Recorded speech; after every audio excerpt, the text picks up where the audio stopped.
RSP స్టోరీస్కు స్వాగతం. మీరు ఇలాంటి ఎన్నో తెలుగు కథల కోసం ఇప్పుడే సబ్స్క్రైబ్ చేసుకోండి మరియు పక్కనే ఉన్న గంట సింబల్ని టాప్ చేయండి.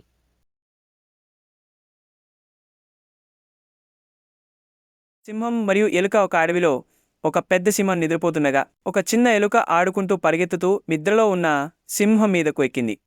ఇది సింహానికి కోపం తెప్పించింది. అది వెంటనే తన పెద్ద పంజాలతో ఎలుకను పట్టుకుంది. ఎలుక భయంతో అరిచింది, దయచేసి నన్ను విడిచిపెట్టు మహాశయ, ఒకరోజు నేను మీకు సహాయం చేస్తాను. సింహం ఎలుకను చూసి పగలబడి నవ్వింది. నువ్వా, నాకు సహాయమా? హా హా హా, సరే బతికి పో అని చిన్న ఎలుకపై జాలి చూపించి విడిచిపెట్టింది. కొన్ని రోజుల తర్వాత సింహం ఒక వేటగాడి వలలో చిక్కుకుంది. అది ఎంత తన్నినా పోరాడినా ఆ బలమైన వాళ్ళ నుండి బయటపడలేకపోయింది.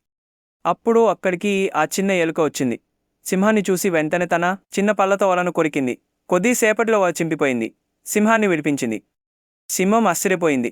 నువ్వు నిజంగా నా ప్రాణాలు కాపాడావు అని చెప్పి ఎలుకకు కృతజ్ఞతలు తెలిపింది.